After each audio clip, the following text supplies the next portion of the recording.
حکومەت هەرێمی کوردستان لەم کابینەی نوێدا کۆمەڵێک ئاڵنگاری هاتە بەردەمی کەوا بڕیار بوو لە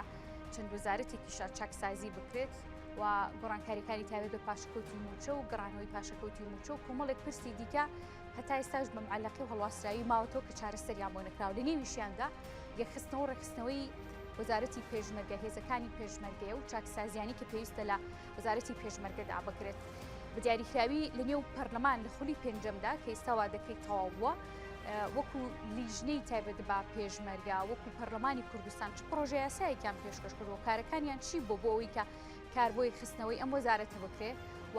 بە هەمانگی لەگەڵ حیزبەکانی دیکە بەدیاریکراوی یەکێتی و پارتی هەڵوێستیان چێ بۆ یەکخستنەوە و ڕێکخستنەوەی ئەم وەزارەتە لە کاتێککە ئەمریکا بە بەردەوامی ئەم زەنگە بۆ هەرێمی کوردستان حکومەت هەرێمی کوردستان لێ دەدات بۆ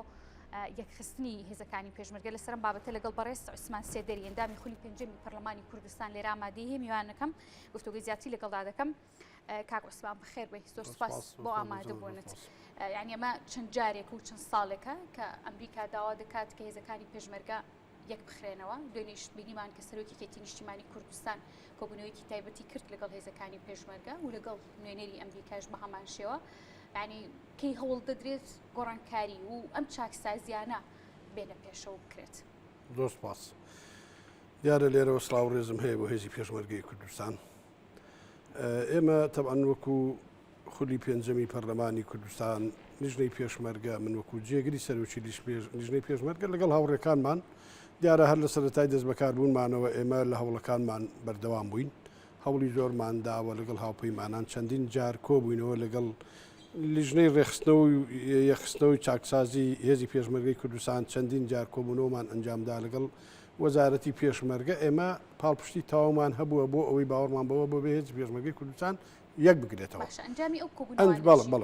ئەنجامەکە تەبعەن دیارە ئەنجامی زۆر باشی بەدەستهێناوەوانە لە ئێستادا دیارە قۆناغی زۆر باشی بڕیوەوانە. ینی سەرەتا هێزەکانی پشتیوانی دوو و هێزەکانی پشتیوانی یەک ئەمانە خرانە سەر وەزارەتی پێشمەرگە. ئەمە باسی لە 2 ساڵی ڕابردووەکەم بۆ چەندین لیوای تریشمان. بەڵام لە ئێستادا دیارە تەبعەن میکانیزمەکە بە شێوەیەکی باشتر و کاراتر بەڕێوە ئەچێت وەک ئەوەی کە ئێستا بۆ نمونە دوێنێ جەنابی سەرۆک باڤڵ تاڵەبانی لەگەڵ ئامر لیواکان و لەگەڵ هێزی هەفتا و بەشێک لە وەزارەت کۆبۆتەوە تەکیدی کردوتەوە لەسەر ئەوەی ئەبێ پەلە بکرێت لەوەی کە چی زووە ینی هەوڵ بدرێت هێزەکان یەک بگرنەوە لە چوارچێوەی وەزارەتی پێشمەرگە. بۆ نمونە لە ئێستادا دوو فیرقە ئێستا باڵین هەیکەلەکە تەواو بووە و لیواکان و مشتەکان تەواو بووە کە هەر فیرقەیەک خۆی لە چوار لیوادا ئەبینێتەوانێ. فیرقەیەک دیارە لە مەنتیقەی ئەم لایە لە دەڤەری ئەملا فیرقەیەکیش لە دەڤەری ئەو لایە بەوە نیواتە بڵین هێزی هەفتا وەشتا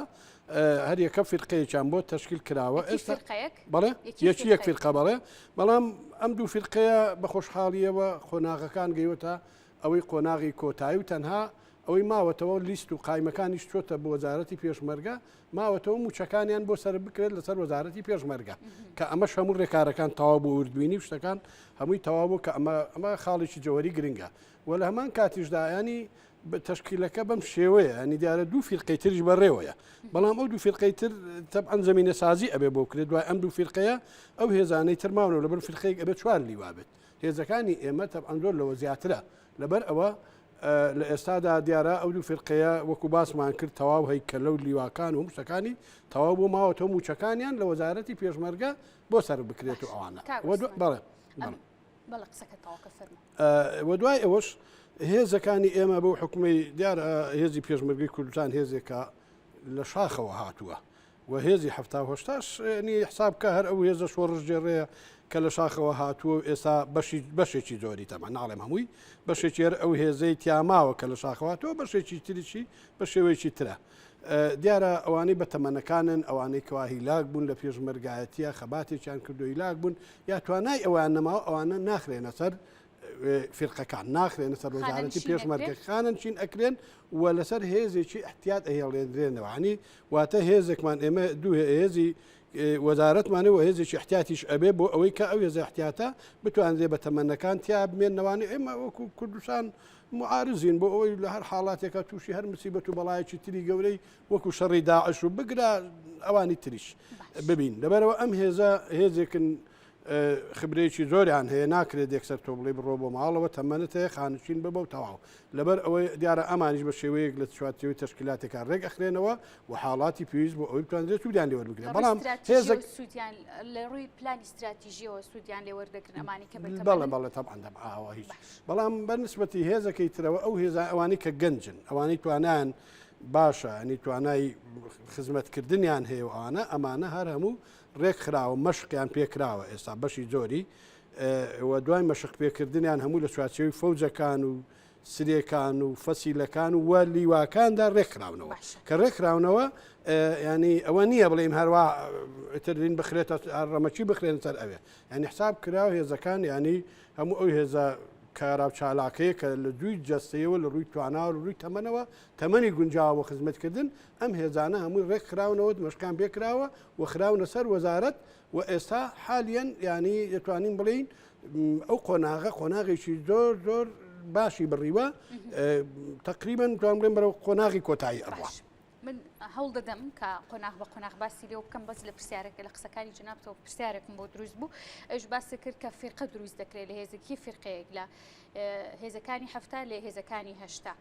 ئەم دوو فێرقەیە بە تێکەڵی دەتوانن کار بکەن یان دووبارە جاکاری دەکرێت لە دروستکردنیان و لە جۆریتی کارکردنیان و تەنانەت لە موچەکانیشیان بەڵێ بۆ کار ئاسانی و بۆ ئەوەی بتواندرێت بەبێت لەمپەر ینی کارەکان با بڵێن بڕوات و فیرقەکان سەرکەوتوو بێت لە ئێستادا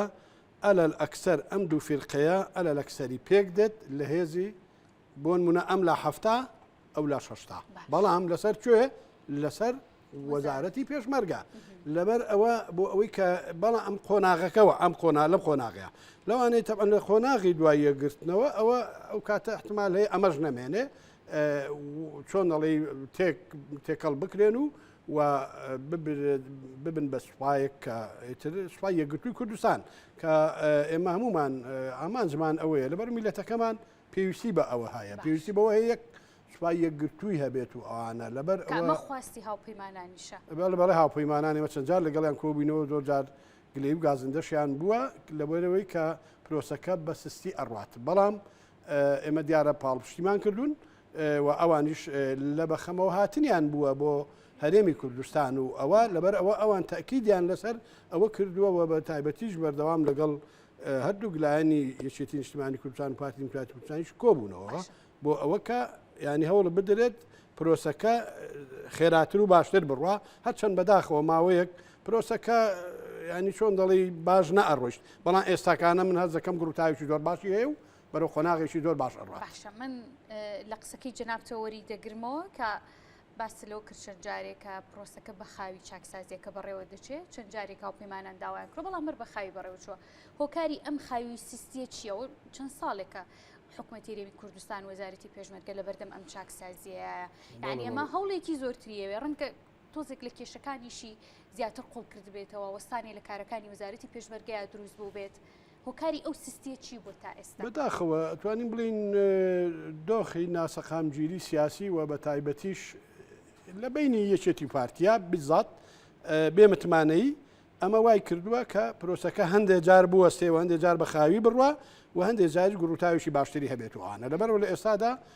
وەک باسمان کرد مێدمان وایە کە ئەنی بەمتمانەوە لەگەڵ یەکتری کار بکەین و هەموو ئەو لەمپەڕ و بربەستانە هەوڵ بدرێت لا ببرێت لە دەمی ئەم پرۆسەیە لەبەرەوە ئێمە ینی هێزی پێشمەرگەی کوردستان هێزێکە پەیوەندی بە ئەمن و ئاسایش و پاراستنی سەر و ماڵ و هەروەها بەرگریکردن لە هەرێمی کوردستانی تاک بە تاچی خەڵکی کوردستانە پەیوەندی بە خودی شخص لێگا حیزبێک یا شتێکەوە نییە لەبەرەوە ئەو کاتانەکەوا کورد ڕوبەڕووی هەڕەشەی ترۆرسانی داعش بووە تەبعەن دیارە هێزی پێشمەرگەی کوردستان بوو بەرگری کرد بەبێ جیاوازی ینی نەیگوت ئەمە چێ و چێنێ لەبەر ئەوە ئێمە پێویستیمان بە هێزێکی یەکگرتووە و پێویستیمان بەوەیە سوپایەکی یەکگرتوو و هەروەها وەزارەتێکی یەکگرتومان هەبێت بۆ ئەوەی بتوانین خزمەتی زیاتر یاخود بتوانین وەزارەتەکەمان لە ئاستی متمانەی تەنها و تەنها هەرێمی کوردستان نەبێت بگرە هاوپەیمانانیش بێت کە بەردەوام ینی ئەوان لەگەڵ ئێمن پشتیوانی ئێمن و دەعمێکی باشی ینی با بڵین هێزی پێشمەرگەی کوردستان لە چوارچێوەی وەزارەتی پێشمەرگای کردووە ینی لیواکان هەموو عەلە لەکسەری لیواکانی پێشووتریان تەرجیز کردووە بە چەکی تازە بە هەموو پێداویستەکانی تازە وە بەڵێنی ئەوەشیان داوە بۆ ئەم فرقانش بۆ ئەم هێزانش بۆ ئەم لیوانش بە هەمان شێوە هەوڵ بدەن دەعمیان بکەن بتوانن بیانکەن بە لیوای منەظەم یا فرقەیەکی متەکامل بە ئەنواع شێوە بێن بە هەموو ئەو پێداویستیانەی کەوا فرقەیەکی جێیشی عراقی هەیەی ینی بتوانن بەو شێوەیە هێزی پێشمەرگەی کوردستانیش تەکمیلە بکرێت. باشە ئەمە هاوکاری کراون لە ڕووی ڕاهێنانەوە لە ڕووی پاڵپشتیە معنەوی و مرویەکەوە هاوپەیمان بەڵام لە مادیەکی شۆ بیرمان نەچێت کە موچە و هاوکاری دارایی وەزارەتی پێشمەرگە لەلایەن هاوپەیمانانەوە هاوکاری دەدرێت ئەگەر وەزارەتی پێشمەرگە ئەم یەکخستنەوەیە بکات لە نێوان 1970 هێزەکانی 1970 بەسمە ئەم هاوکاری هاوپەیمانان هەر دەبێت بۆ وەزارەتی پێشمەرگە. بەڵێ ئەنی بەحسابی ئەوەی کە ئێمە لەگەڵیان کۆبووینەوە چەند جارێک وەکولیژنەی پێشمەرگە لەگەڵ هاوپەیمانان کۆبووینەوە ئەوان وتویانە چەندێک ینی پەلە بکرێت لە یەکگرتووە هێزی پێشمەرگەی کوردستان ئێمەش ئەوەندە پەلە دەکەین و ئەوەندە زیاتر تەرجیزی هێزەکان دەکەین و ئەوەندە زیاتر هاوکاریەکانمان زیاد دەکەین بۆ وەزارەتی پێشمەرگە لە ڕووی داراییشەوە تەبعەن وەکو معلومی جەنابتانە کە بەشێک لە بودجە و تەکمیلەی وەزارەتی پێشمەرگە بەشێکی گرنگی لیواکان خودی لیواکان نەک چوات ناو وەزارەت ینی لەلایەن ئەوانەوە با بڵین تەمیل دەکرێتەوە ئەوانە کە ئەمە بەڕاستی مای خۆشحاڵیە ینی کاراسانێکی باشە و ئەوان پێم وایە لەمە لێشی زیاد دەکەن پلانیان وایە بتوانن ینی زیاتر ینی هەموو پێداویستەکانیش نەکەرتەن هاموچە هەموو پێداویستەکانیش ینی ڕێکوپێک و تەکمیلە بکەن. لە سەردەمی دۆناڵد ترامپدا کۆمەڵی گۆڕانکاری لە هاوکاریکردن و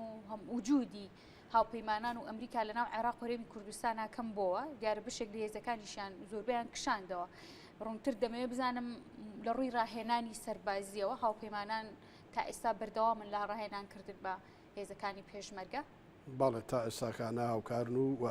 تا ئێستا دەستی هاوکاریان هەبووە تەنها تەنها لە ڕووی مەشق و لە ڕووی مامۆستای مەشق و لە ڕووی کارکتەرەکانی خۆیانەوە ینی دەورێکی باش و بەرچاویان هەبووە بە تایبەتی لە هەیئەی مەشقەکاندا وجودیان هەبووە هەیئەی مەشقەکانی ئێمەش لە ئێستادا زۆر باشن بە تایبەتی ینی پێشکەوتون توانراوە ینی ئەو هێزانە مەشقێکی باش و سەردەمیانیان پێ بکرێت و لە ڕووی چەک و ینی تەجیزکردنیش بە هەمان شێوە هەموو چەک و پێداویستەکانیش ینی تقریبان توانم بڵێم چەکی سەردەمیانەیە بەڵام وەک ئەوەش بڵین هەموو شتەکانیش تەواو بووە بۆ تەکمیلەکردنی هێزی پێشمەرگەی کوردستان نەخێر بەڵام ینی هەوڵەکان بەردەوامە و ئومێدمان وایە کە لە نزیکترین کاتدا بتواندرێت هێزی پێشمەرگەی کوردستان بە شێوەیەکی زۆر باش بەو تەشکیلانەی کەوا بڕیاری لێ درراوە وەکو ئەوی کە سەرۆک باپڵ تاڵەبانیش دوێنێ ینی کۆبوونەوەی لەگەڵ ئامر لیواکان کردووە و تەئکیدی لەسەر پەلەکردن لە یەکگرتووی هێزی پێشمەرگەی کوردستان کردووە کە ئەمە پێمان وایە شتێکی گرنگە وەرچەرخانێکی گرنگە یەکێتی نیشتیمانی کوردستان هەموو کاتێک تەبعەن دیارە دەست پێشخەر بووە لە هەموو ئەو با بڵین ئەو هەر شتێک کە بۆ کورد زەرور بێ ئەگەر بە زەرری خۆشی تەواو بوو بێچێتی ئاوری لەسەر ئەوە نەداوەتەوە هەوڵی داوە تەسحێ بە خۆی بدات لە پێناوی میلەتەکەمان و لە پێناوی بەرژەوەندی باڵەکانی میلەتی کورد. باشە کاوسمان دیارە بابەتێک کە زۆر باسی لەوە دەکرێت ئەویش هێزی پێشمەرگە تا ئێستا بە شێوەیەکی فەرمی وەکو هێزێکی نیشتیمانی دانانرێت یاخود دانی پێدانراوە لەگەڵ ئەوەی کە باز لە هەوڵەکان و توانەکانی هێزی پێشمەرگە کراوە بۆ ڕوبەڕووبوونەوەی داعش لە هاوکاریکردنی سوپای عێراقدا لە نێو پەرلەمان لە خولی پێنجەمدا چی کراوە بۆ ئەم بابەتە و چۆن کارکراوە بۆ ئەو کێشانە و بووناوی پێشمەرگە کە داوا بکرێتم لەسەر ئاستی نێودەوڵەتی وەکو حکوومەتی عێراقی شاوکار بۆی هێزی پێشمەرگە بێت بە سوپایەکی نیشتیمانی وەکو سوپای عێراق. بەڵێ ئێمە تەبعەن دیارە چەند جارێک لەگەڵ با بڵین پلە باڵاکانی وەزارەتی پێشمەرگەی وەزارەتی بەرگری عێراقی با بڵین دانیشتوین کۆبوونەوەمان کردووە لەگەڵیان داوای ئەوەمان کردووە کە چۆن ینی چۆنی ئەو بودجەیە بودجەی تەبعەن بودجەیەکی بجێکی تایبەت بۆ وەزارەتی بەرگری پێشمەرگە دیاری کراوە لە بجێ سیادی داوای ئەومان کردووە کە لەوە ینی بەڕاستی ئەو بجێکە وەکو ئەوەی بجێک دیاری کراوە ئێستاکانە بەڵام ئەو بجەیە ینی زۆر کەمە ئەوان ئەڵێن ئەم عەدەدانی قسان لەسەر عەدەدی هێزی پێشمەرگی کوردستان هەیە کە عەدەدەکە زۆرە و ئەوانە ئێمە بەڵام تومانە ینی داوای ئەومان کردووە کە هەوڵ بدرێت ینی پاڵپشتەکانی وەزارەتی بەرگری عێراق چۆن بۆ